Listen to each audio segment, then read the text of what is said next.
Hello बच्चों, आप लोगों को संवाद क्लासेस में स्वागत है। बहुत जल्द हम लोगों का फिजिक्स का क्लास स्टार्ट होने वाला है, इसलिए आज हम लोग अपना सिलेबस डिस्कस करने वाले हैं। फिजिक्स आपके एग्जाम में 25 से 30 नंबर का पूछा जाएगा, जिसके अंदर आप लोगों को 5 सब्जेक्ट पढ़ना है, जो कि काफी इजी सब्जेक्ट है और आप लोग बहुत जल्द यूट्यूब पे क्लास आएगा, आप उसके माध्यम से पढ़ पाइएगा।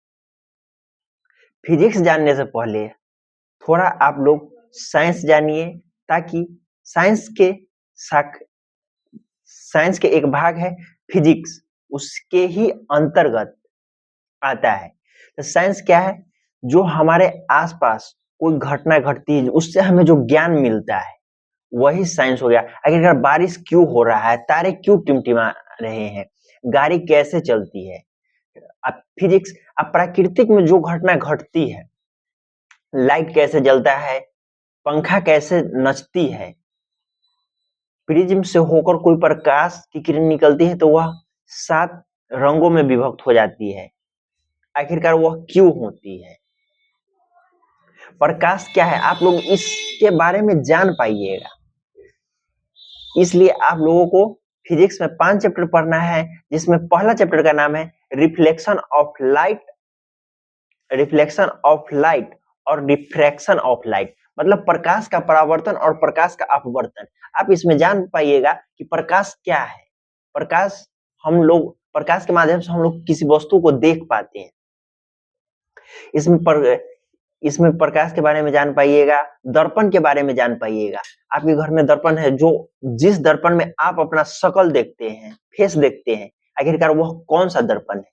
गाड़ी के साइड मीटर में कौन सा दर्पण का इस्तेमाल किया जाता है। उसके बाद आप सेकेंड चैप्टर में देखिएगा मानव नेत्र एवं रंग बिरंग संसार। मतलब मानव का नेत्र जो हम लोग देखते हैं, वह कॉर्निया होता है, उसके अंदर रेटिना लगा हुआ होता है। उसके माध्यम से हम लोग किसी वस्तु को आसानी से देख पाते हैं। बहुत लोगों को दूर की वस्तु दिखाई नहीं देती है, इसलिए उसको कौन सा लेंस चाहिए, जिसको दूर की वस्तु नहीं दिखाई देती है। बहुत लोगों को निकट की वस्तु दिखाई नहीं देती है, बहुत लोगों को दोनों देखने में परेशानी है। तो इस चैप्टर के माध्यम से आप लोगों को यह बताया जाएगा कि दूर के व्यक्ति को क्या चीज दिखाई नहीं देता है, मतलब दूर के व्यक्ति को कोई वस्तु नहीं दिखाई दे जाता है, तो उन लोगों को कौन सा लेंस दिया जाएगा, अवतल लेंस या फिर उत्तल लेंस। उसी में अबिंदुकता होता है। आप लोगों को उसमें प्रिज्म के बारे में बताया जाएगा। आप लोगों को बताया जाएगा कि लाल रंग का तरंगदैर्ध्य अधिक क्यों होता है, तारे क्यों टिमटिमाते हैं, बारिश क्यों होती है। इस सब चीज के बारे में आप लोगों को बताया जाएगा। उसके बाद तीसरा चैप्टर आता है विद्युत धारा। विद्युत धारा में आप लोगों को बताया जाएगा विद्युत क्या है, आवेश क्या है, विद्युत कैसे उत्पन्न होता है, उसको कैसे प्रवाहित किया जाता है, और किसी विद्युत के माध्यम से हम लोग कैसे किसी बॉल को जला पाते हैं।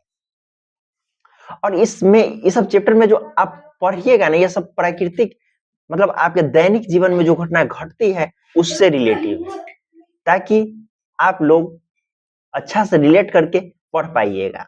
इसमें ओम का नियम पढ़िएगा, विद्युत विभव क्या है, आमीटर क्या है, इस सब चीज के बारे में पढ़ पाइएगा। और चौथा चैप्टर होता है जिसका नाम है विद्युत चुंबक। विद्युत चुंबक का कहने का मतलब है, आप लोगों ने चुंबक देखा होगा, दक्षिणी ध्रुव, उत्तरी ध्रुव, उसकी दिशा क्या है, रेखाएं क्या है, उसका गुण क्या है, वह कैसे काम करती है। विद्युत चुंबकीय ध्रुव, जब विद्युत धारा उसमें सप्लाई किया जाता है, तो वह कैसे उस अपने घेरा के अंदर विद्युतीय क्षेत्र बनाती है। आप लोग इस चीज के बारे में देख पाइएगा। और सबसे लास्ट चैप्टर है सोर्स ऑफ एनर्जी, जिसको बोला जाता है ऊर्जा का स्रोत। आखिरकार जीवाश्म ईंधन क्या है, नाभिकीय संलयन क्या है, इस सब चीज ऊर्जा के बारे में जान पाइएगा। ऊर्जा मतलब जैसे पेट्रोलियम, नवीकरणीय, अनवीकरणीय संसाधन क्या है, इस सब चीज के बारे में आप लोग जान पाइएगा, जिसके माध्यम से आप लोग इसको एकदम कॉन्सेप्ट बाय कॉन्सेप्ट इजीली भाषा में समझिए और पढ़िए, ताकि आप लोग भी किसी को बता सकते हैं।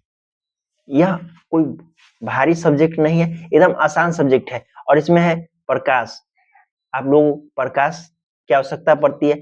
रात के समय में जब धूप खत्म हो जाता है तो उस समय आप लोग किस ऊर्जा का यूज करते हैं? तो लाइट का। लाइट के माध्यम से ही आप किसी व्यक्ति को देख पाते हैं। दूसरा में आता है मानव नेत्र। मानव नेत्र के द्वारा आप किसी वस्तु को आसानी से देख पाते हैं, उसको पहचान पाते हैं। उसके बाद आता है विद्युत धारा, जिसके माध्यम से लाइट जलती है, पंखा चलती है। और उसके बाद आ गया चुंबक।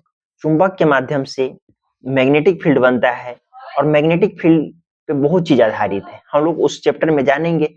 और उस सब को चलाने के लिए लास्ट में उसकी जरूरत पड़ती है ऊर्जा। हम लोग का यही 5 सब्जेक्ट है और बहुत जल्द हो सकता है आज या 2-3 दिन के अंदर में हम लोग पहला चैप्टर लेके आ रहे हैं, प्रकाश का परावर्तन और अपवर्तन। आपको बहुत आसान भाषा में समझाया जाएगा ताकि आप लोगों को कोई दिक्कत ना हो और आप लोग पूरा कॉन्सेप्ट समझिएगा और आप लोग उसका डिफिनीशन अपना से बनाने का प्रयास कीजिएगा। हम लोग तो बताएंगे ही, लेकिन आप लोग अपना से जो डिफिनीशन बनाइएगा वह आपको लंबे समय तक याद रहेगा। मिलते हैं अब हम लोग अपने क्लास में।